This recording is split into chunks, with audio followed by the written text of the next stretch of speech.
Which camera are we in? That one, right there. Awesome. Yeah, so this is Tunic. I'm Sunny Muffin. With me today, I have Nash Lax. Hello. My wonderful commentator. We're just going to dive right into it, and Nash is going to give a quick description of the game when we get started in 3, 2, 1, go. So, Tunic is an isometric action-adventure about a tiny fox in a big world where you explore the wilderness, fight monsters, and find secrets. Ooh, spooky. Just fair warning, there will be a little bit of spoilers in this run. If you haven't played this game, it's fantastic. I absolutely recommend you do. But this is any percent, so we're not going to be seeing as many of the spoilers, but they'll definitely be there. First things first, we had a donation for big head mode. We're going to do that real quick. Be prepared, everyone. You donated for this.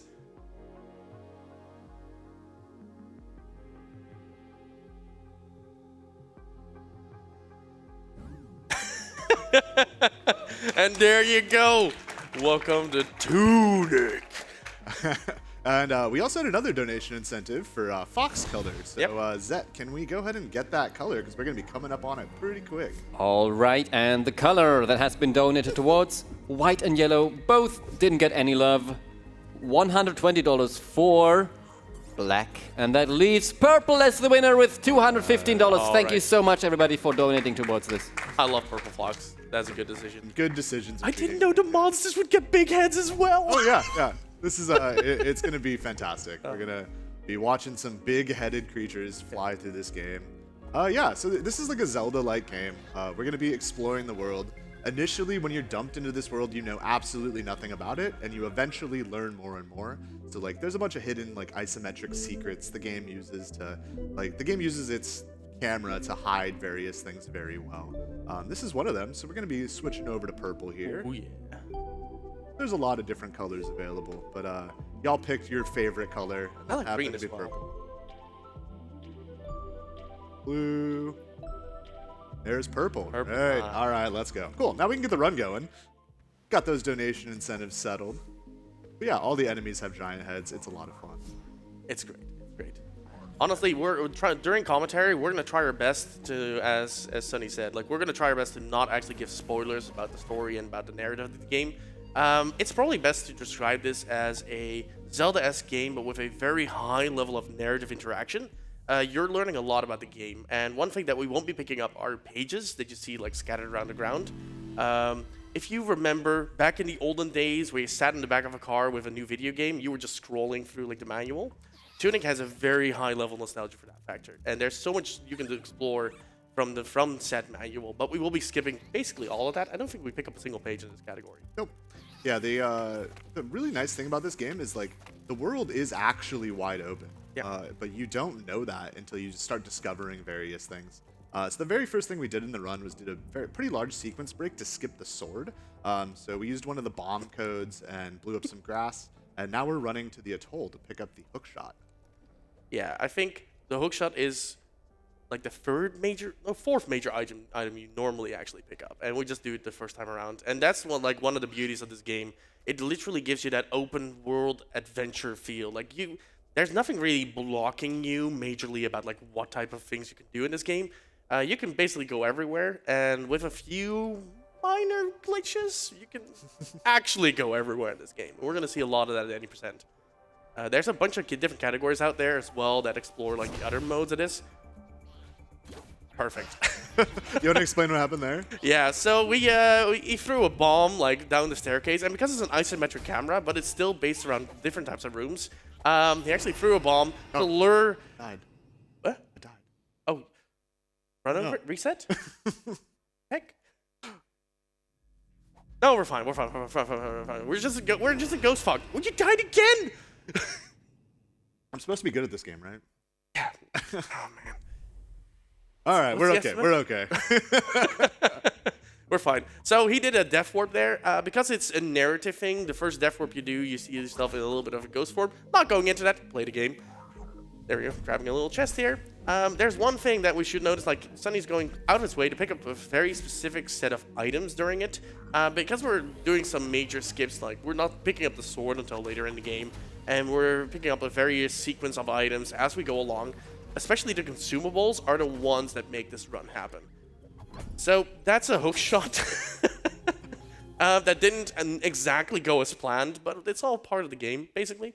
There's multiple ways where we use the hook shot to skip various sequences of the game, and we're gonna be abusing that a lot more later in the run because we're gonna get a combination of items which break the game even more for us. But all this is part of the game. By the way, secret entrance to a door, and hey, we got the sword! Hey, we found one. If you play this game casually, that's not where the sword is. Yeah. We're a Zelda game now. We have a sword. All right. Yeah, the developer of this game did great on it. Like, there's actually a second sword you can pick up there, and as soon as you like know more about the game, you learn more about like what the intricacies of this game is and like how to open specific areas and specific doors. There's a second sword right there, and we use that tremendously. So he definitely kept things in mind there. There's another little sequence of buttons that Sunny casually pressed on the keyboard. You didn't see it, but we did. And he got himself another mana potion there. Yeah, we should probably talk a little bit about stats. Yeah. This trick is. Oh. Okay. That trick on big head mode is like actually impossible. So good. Really happy to have gotten that first try. Oh man, that was great. That was amazing. Yeah. The lineup on that is completely different when your head is 8 times the size that it's supposed to be. So. Oh, the enemies are big as well. I love that. I love that face. All right. Explaining that a little bit, we're gonna see that particular trick a lot more and in a lot more easier fashion. Don't die. Don't die. You're gonna die, right? No, What? you're not dying. You're not dying. Not yet. Not Okay, yet. yeah, good, good. Now we're gonna die. So this game basically saves every time you pick up an item, and it really it manages your inventory really well, which Yep. like from a speedrun perspective is pretty difficult. So like your resource management for this run is incredibly important because once you use a resource, it is gone.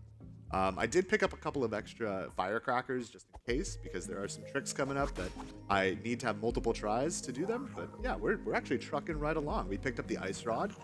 Next up on our list is the dark tomb. Yeah, we have some major items. So as a Zelda-esque game, there are some major progression items, I would like to call them, where you're just trying to find a few items there. He just used the hookshot to slingshot a guy into oblivion. Thank you for that. Going back to the hookshot real quick. So you saw him throw a bomb that actually froze an enemy, and he used the hookshot to sling himself towards the enemy. So the major thing that makes the hookshot such a great item in this game is that it's a twofold trick that you can keep on using. If it's a normal enemy and you use the hookshot, you throw him towards yourself and you just pull him, and you can relocate enemies that way. We're gonna see that being used a ton later on in the run. But if it's a frozen enemy and it's stuck in place, you actually get pulled towards said enemy. And that makes the hookshot probably the most broken item in this game. Alright. That is one of the hardest rooms in the run. Well done. So normally you're supposed to have the lantern to go through that. There's Yeah. a bunch of spikes. There's a bunch of enemies. It is terrifying. We have to do it completely dark in any percent because it just takes too long to get the lantern. We're not about that. Xenoblade 3 just came out, and I need to get this run over with fast so I can go play.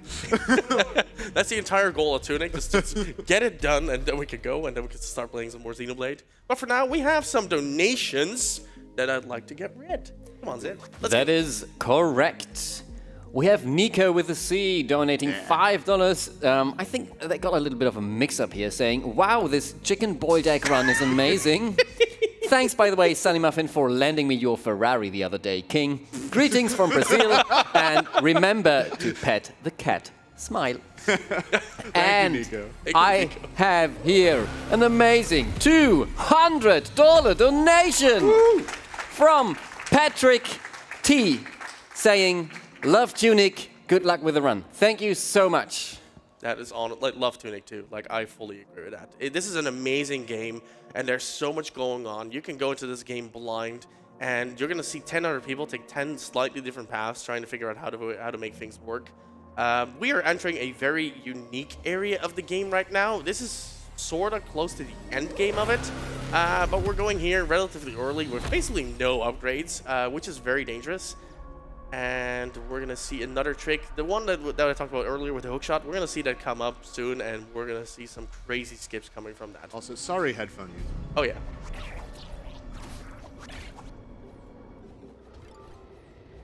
So, unless you're enjoying this magical soundtrack, I'll explain this. We're basically getting chemically poisoned or something. The miasma. Yeah, the miasma is here. There's an item we could pick up to save ourselves from this wonderful soundtrack. We don't.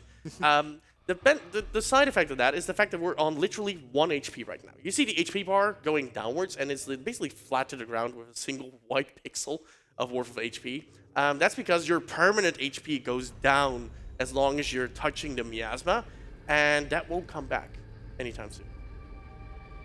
And now we're going to go into the depths. Yeah, we're heading into the Ziggurat here. This is one of the longer sections of the game. Basically, I have all the items I need to beat the game, but we do need to get the 3 keys from the bosses. It's a Zelda-esque game. You have 3 keys. Definitely not the Triforce. They're hexagons. Hexaforce, man. Yeah. Hexaforce. They're hexagons. It's not triangles. No. Totally different game. Honestly, hexagons are superior to Triforce. Yeah. And this is actually the part where the route is going to deviate the most when you're doing marathon strats. So we're gonna play this ultra safe because again, I gotta go play Xenoblade 3. I don't want to lose 5 minutes. No. In a normal PB attempt, you'd be at 1 HP this entire time, and any little thing, any little breeze would kill you. So yeah. We're gonna go through this super safe, kill off these fairies here, get a mana refill, and we're gonna be heading into one of the newest tricks in the run. I don't even know if you've seen this. I have no idea if I've seen it yet as well. We got some spicy tech up here. Oh, nice. So there's an administrator fight up here. He's like a mini boss. He's not terribly difficult, but he's very time consuming. It would be a shame if we skipped it. The poor guy. He's been waiting all this time for you to come here. No way. Oh, that's good. So I clipped into the ground there using another effigy drop. And with that, I'm able to completely skip the administrator fight. Yeah, basically the hookshot, you can hookshot through terrain, and none of the terrain has collision from the bottom. So while I was inside of the little square up there, I press the effigy button, which interrupts the hookshot animation, and it drops me to the next set of terrain, which just happens to be the area that I need to go to. And then I have to use the sword to kind of clip back through the wall. It's fun. This game is good. This game is so good. There's so many things to do and so many little glitches that got exploited to a T. This 90% is very broken. All the other categories basically are the same at this point. Speaking of glitches, we got another one here. Don't blink. This is the Ziggurat drop, Whee! And we're gone. That skips the giant poor ankles, man. section. Poor ankles. Yeah, there is a loading zone there that extends pretty far out, but that seems to be the only way that we've found to be able to clip off the edge, and it just drops us into the next section, completely skipping an elevator auto-scroll section. So thank you, devs, for putting that in, so we could not sit on an elevator for a minute. The developers definitely had speedrunning in mind, when developing a few parts of this game, just to try and find some open world situations that we could just exploit. They didn't expect us to break the hookshot to this extent, probably. But there's some cool stuff there. By the way, that's a save point. We haven't talked about that yet. Basically, think of a Dark Souls save point. You basically recover all you do, and the entire state of the world just resets as well. So monsters get back up, and then they recover. You can recover your HP, when you lose it to the miasma, and you just keep on going at the game as if it's normal. This is supposed to be a very hard fight, but you just pray a little bit, and you just leave. Yeah, we're noping out of this. Yeah. I don't want to do combat. Combat in my game. We leave combat for Xenoblade. Cool. So yeah, that's basically the entire Ziggurat section. We have a little bit of a run here, and then we're gonna be heading to boss Scavenger. This is one of the more difficult bosses casually because the arena is super tiny. Boss Scavenger likes to run all over the place, so I think we might have some cheese. So I struggled during this section for hours, and Sunny laughed at me whilst I did that, because there's some debris on the stage as well, and the patterns of the boss can make it very hard to deal with that debris. But we're just going to be chilling here. Yeah, it's a very hard boss to beat casually. So obviously, we don't fight here. This is a pacifist run. Yeah, we got to save here really quick. Yeah. Just in case. We have to get prepared for this epic boss fight that's about to happen. Yeah. By the way, those guys you see in the back, they're sleeping. They're just sleeping. Don't mind them. Huh? That's weird. Yeah. I think I'm outside the arena. Yeah, you're not inside the arena. You need to jump in there. So remember what I said about ice and the hook shots being broken? Well, there you go. So we just sent Boss Scavenger to the Shadow Realm. Yep.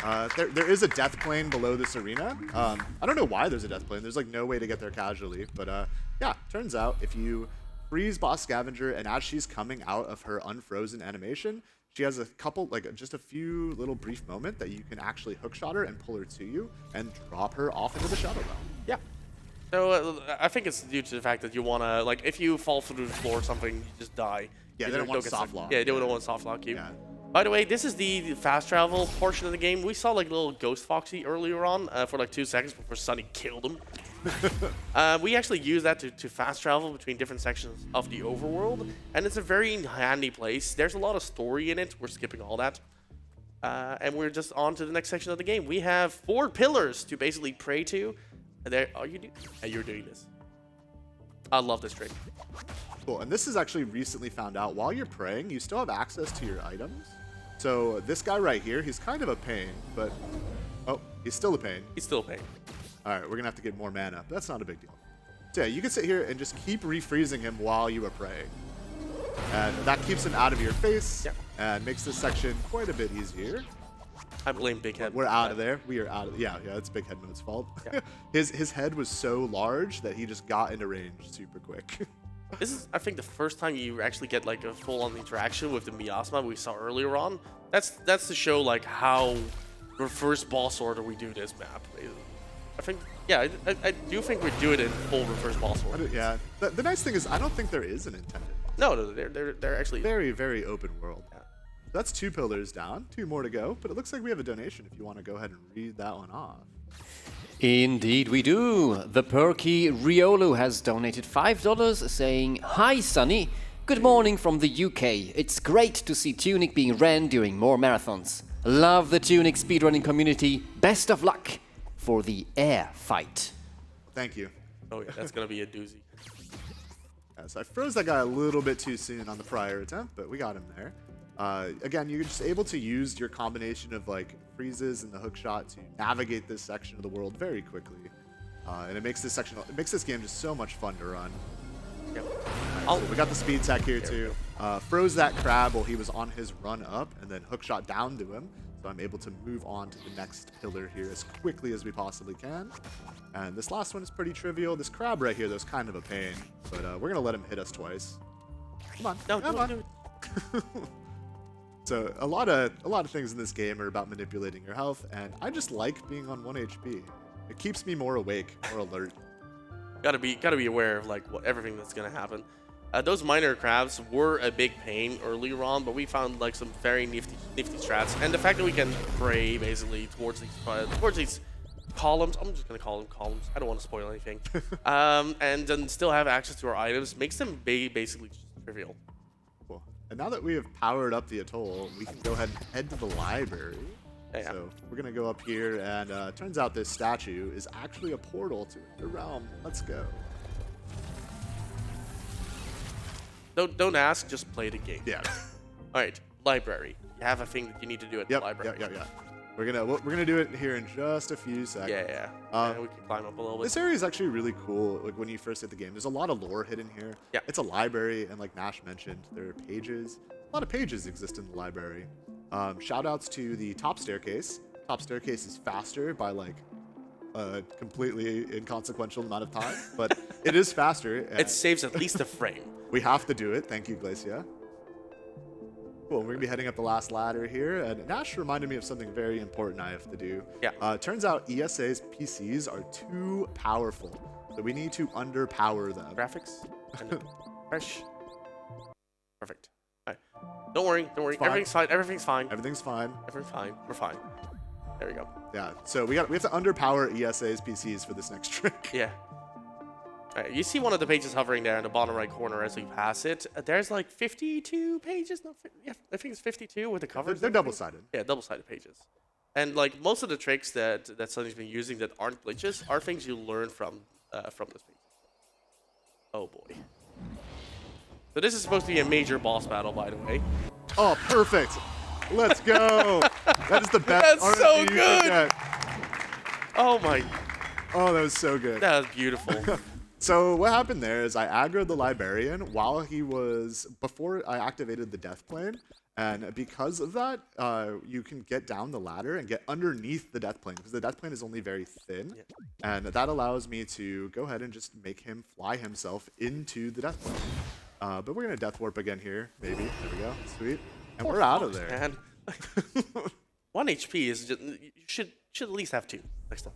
Yeah, we're back to the start of Atoll, and it's going to be very convenient for the next place we need to go. So we already have 2 keys. Yeah, 1 more to go. Let's do it. Yeah, we're doing really well on our pace, actually. really well. Yeah, this game is very, very quick if you are playing well, but it's very punishing as well. So, if you want to learn how to speedrun this game, like there's an entirely dedicated Discord to it, and there are many other categories that aren't any percent that dive a little bit more into like the deep mechanics and explore more the areas. But honestly, like there's just so much to learn when it comes to this game. I think over the course of the last 3 months alone, like there's been non-stop just new tricks and new optimizations being found.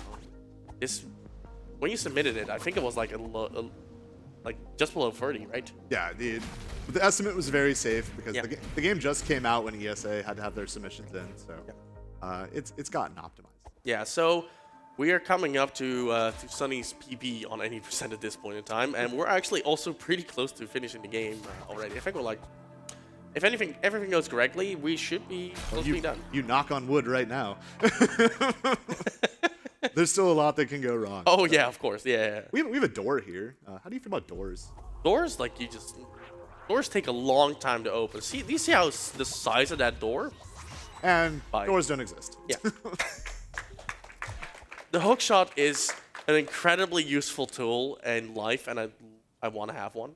Yeah, when you hookshot a frozen enemy, it actually pushes them back. Yep. So I used 2 fire rod shots to push that enemy closer to the door, then froze him, hookshotted him twice, pushing him back through the door, and then we clip right in. No big deal. So, how do you do ice rods? Like, how do you do ice rod bullets?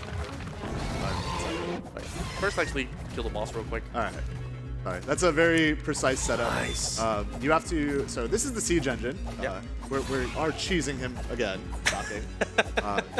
We did equip earlier the RTSR card or the Orange Peril Ring, which doubles our damage at critical HP. Yep. So I'm at 1 HP. Perfect.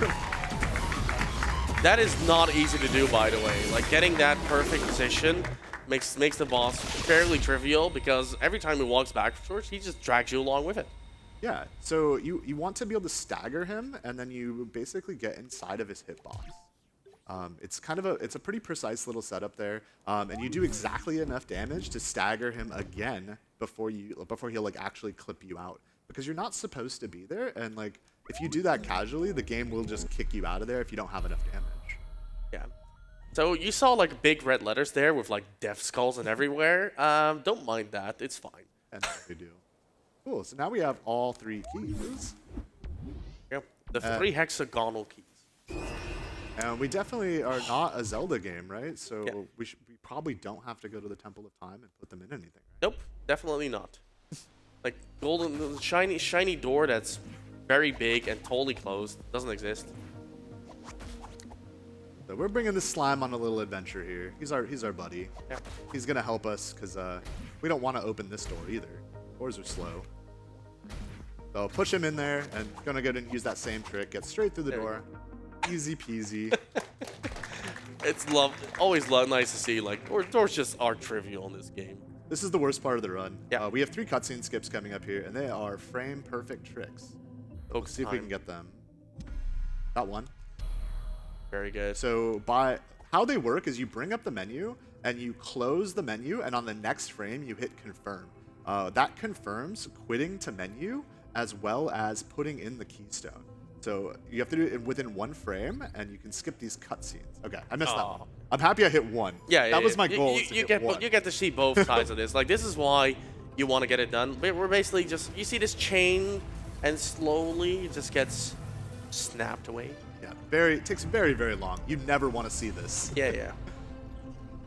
But yeah, and it's terrible because it comes right at the end of the run, and it's like literally the most nerve-wracking thing if you're on PB pace. You're like, oh, I have to do cutscene skips. And it's a literal 1 frame trick. You gotta immediately do that. That one's much easier. That poor fox. But Keystone's in. We are good to go. Heading off to the final boss fight. So yeah, we just opened up the realm of the not ancients, and we're gonna go and dive into it. But first, very sneakily go past. Don't mind us. Tunic is a stealth game. Yeah, yeah. All right, and I'm gonna let Nash. Once we have one more cutscene skip to do.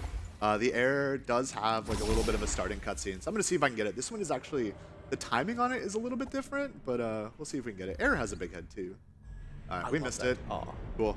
So Nash, I'm gonna let you talk because I need to focus for this fight. It is pretty crazy what we're about to do. The big heads. It's just hilarious. This fight on big head mode. All right, let's do this. All right. So we have our final boss battle here. It's a two-phase fight. It's the air.